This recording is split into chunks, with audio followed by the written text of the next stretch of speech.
Assalamualaikum warahmatullahi wabarakatuh. Oke, pada video kali ini saya akan membahas mengenai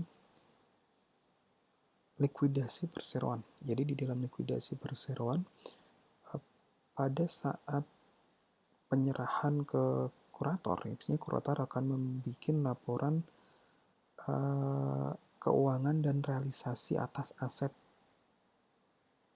Tujuannya adalah nanti untuk menentukan berapa besaran yang akan diterima oleh masing-masing kreditor. Dan kalau masih ada sisa, berapa nanti akan dibagi kepada pemegang saham. Jadi ini masih estimasi. Pada saat dia dialihkan, nanti akan ada pengalihan penyerahan semua aset dan utang kepada kurator. Kemudian kurator dia akan bikin estimasi, ya. Kita sebut dengan statement of affairs. Ini adalah bentuk statement of affairs dan bentuknya intinya bermacam-macam ya bentuknya, tapi minimal nanti akan ada berapa yang akan menjadi bagian untuk yang secure, kemudian untuk yang priority liabilities, kemudian berapa yang untuk yang unsecured creditor. Ini bentuk dari statement of affairs.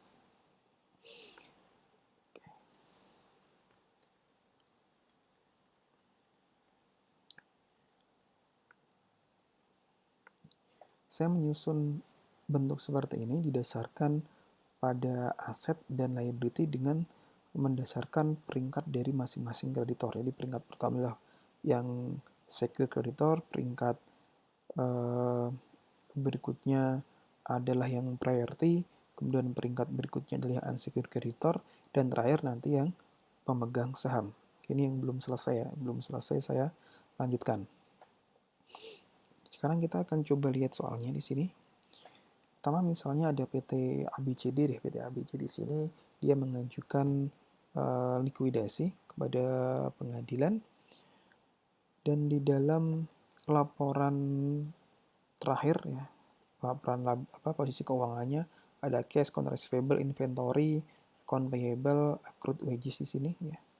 Ini cash, AR, inventory, property, equipment, account payable, accrued wages, notes payable, common stock, dan return earning, defisit dan earningnya.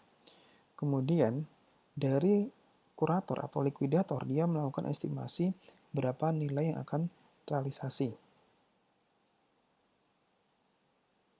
Account receivable-nya diperkirakan hanya akan diterima 95.000, inventory-nya 110.000, dan properti dan equipment-nya sebesar 320.000. Oke, kemudian diketahui ternyata account receivable dan inventory itu ternyata menjadi jaminan untuk notes payable. Notes payable-nya itu 200.000, itu ternyata ada dua, yang masing-masing nilainya 100.000. 100.000 dengan account receivable dan 100.000 dijaminkan dengan inventory. Kemudian liquidation fee-nya itu ada 200. Misalnya ini saya hapus dulu ya. Ini saya hapus dulu, liquidation fee-nya adalah 2.000, tapi nanti saya masukkan. Sekarang bagaimana kita menyusun, ini misalnya kan belum ada estimasi berapa biaya likuidasinya, baru ini dulu. Kemudian kita diminta untuk bikin statement of affairs. Pada saat kita bikin statement of affairs, ini bentuknya di sini ada book value, aset, kemudian realizable value, dan deficiency account. Realizable value di sini nanti saya isikan untuk bagi sisa aset, sisa realisasi aset yang akan dibagikan kepada peringkat-peringkat di bawahnya. Oke, misalnya kalau kita lihat inventory ini nilainya 180.000, ternyata hanya 110 dapat direalisasikan. 110.000. Kemudian dia digunakan untuk melunasi notes payable. Jadi masing-masing 100.000. Artinya di sini bahwa notes payable itu akan secure, fully secure. Berarti dia akan terlunasi dari hasil penjualan inventory.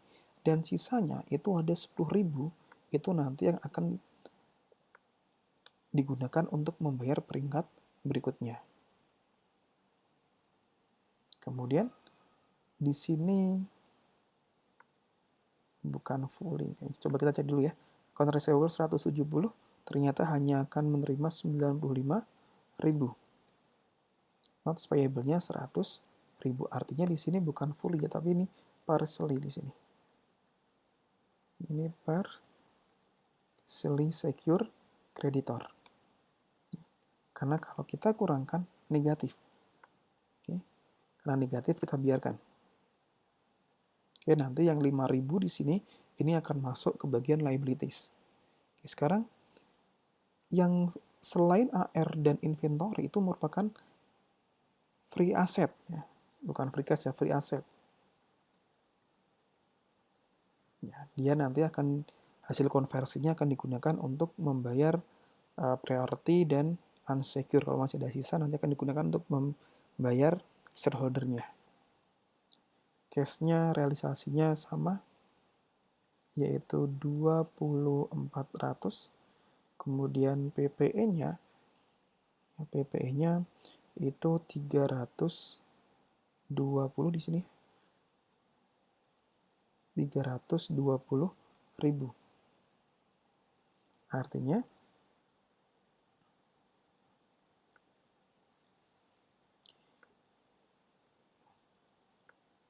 total free cash yang dapat digunakan untuk membayar peringkat di bawahnya itu sebesar, saya sum dari atas,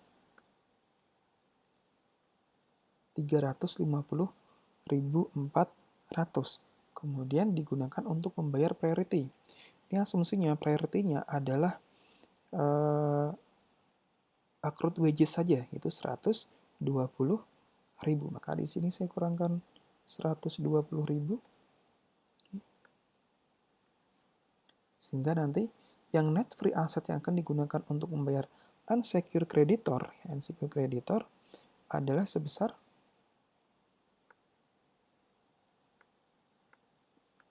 234.000. Kemudian deficiency account di sini digunakan untuk menghitung berapa loss atau gain-nya. Kita lihat di sini. Inventory-nya 180, hanya dijual 110, artinya akan ada loss sebesar 110 dikurangi. Oke, sama dengannya double tadi ya. Oke.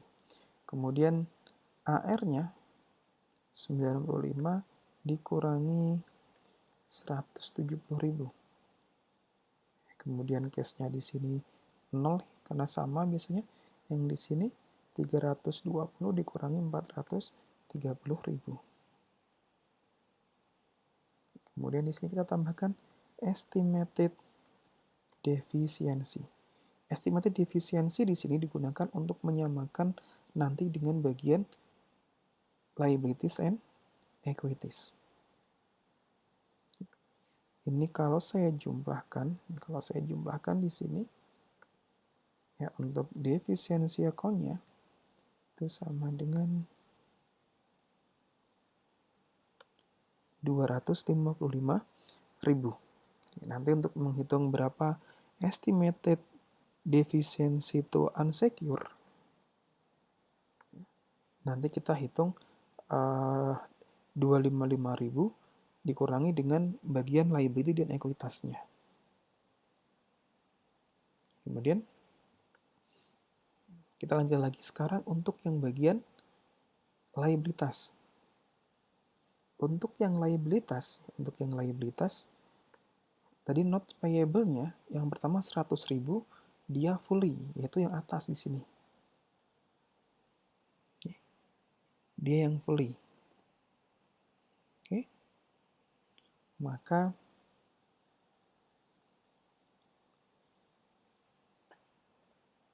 kita menulisnya di sini adalah notes payable-nya tadi 100.000.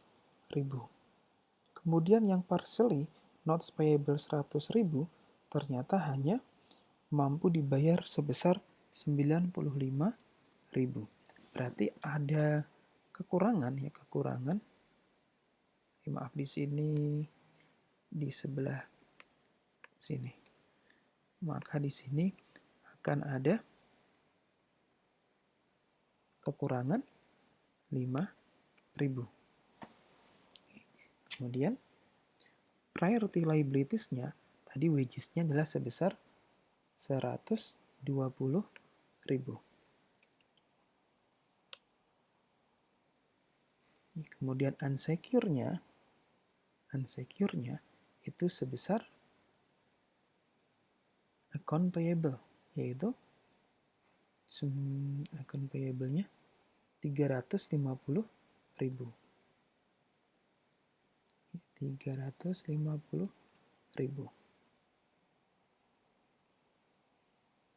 Oke, kemudian kalau kita tambahkan lagi di sini kan saya belum nulis equity-nya ya.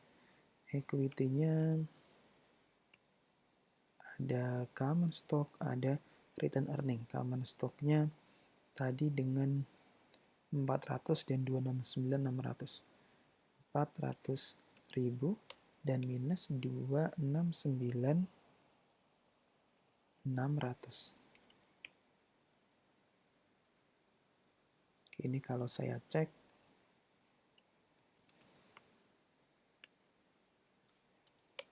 800, 400 ya. Oke. Kemudian di sini pada saat dia dialihkan ke kurator, maka ini kan sebenarnya 0 nih ya, dienolkan kan. Kemudian diserahkan ke kurator, maka di sini akan ada defisiensinya itu sebesar 400, tinggal dipindahkan saja ya, 269. Kemudian kalau kita jumlah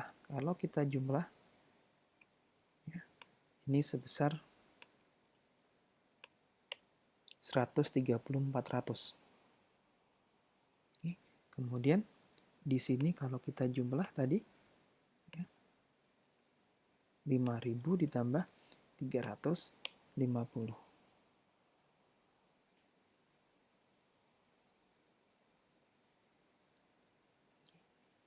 Ini adalah bentuk dari statement of affairs. Artinya apa dari sini? Dari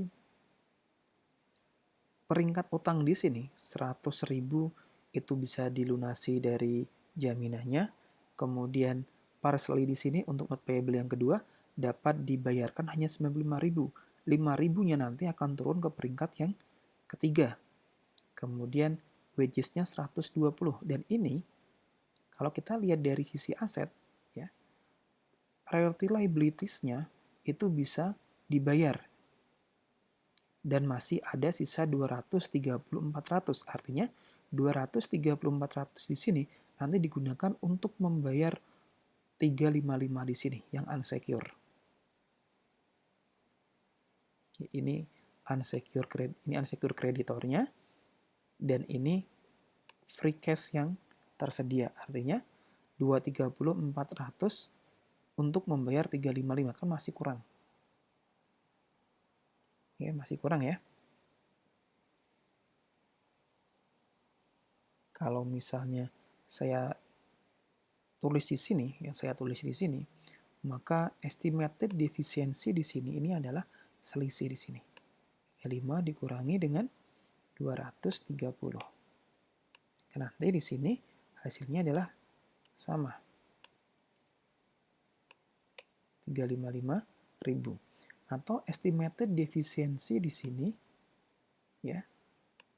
Ini juga bisa kita hitung.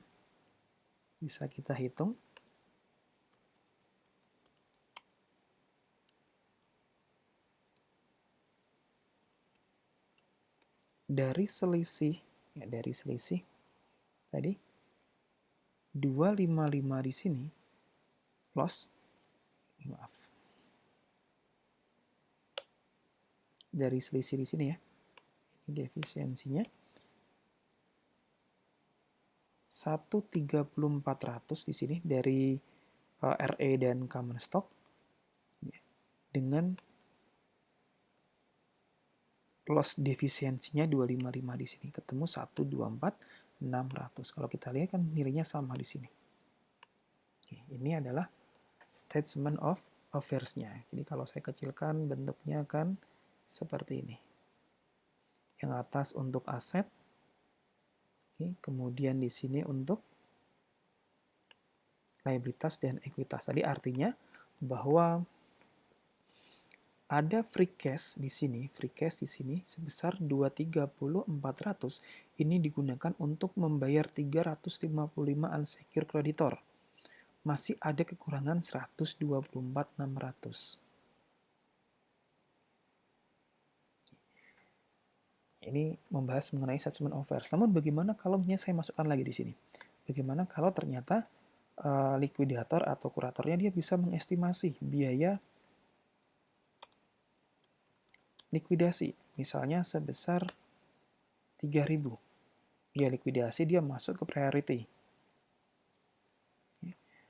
Maka di sini nanti ini kita akan tambahkan di sini.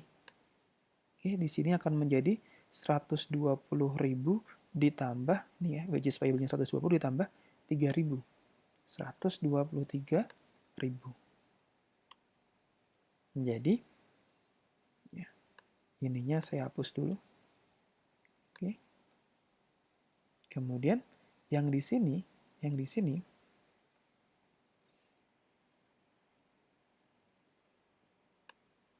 ya, sama liquidation fee sebesar 3.000. Kalau kita lihat liquidation-nya 123 itu masih bisa dibayarkan. Artinya ada selisih ya, selisih 355 di sini. Ya, 355 dikurangi dengan 227, defisiensinya menjadi 127 atau dia lebih besar. 355 di sini. Oke. Atau Anda bisa nyari estimated defisiensinya di sini berubah dari selisih di sini ya. 134.000, kemudian di sini negatif 255. Oke. Ada tambahan biaya likuidasi tadi sebesar 3.000 karena dia harus dibayar jadi minus ya. Oke, kemudian kita jumlahkan.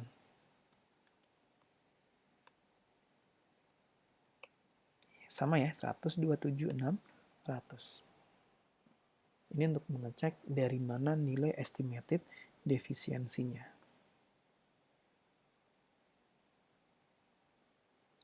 Ini saya cukupkan. Oke, silakan untuk bisa dilihat di sini. Nanti saya akan melanjutkan bagaimana untuk trustee accounting-nya. Saya ucapkan terima kasih. Wassalamualaikum warahmatullahi wabarakatuh.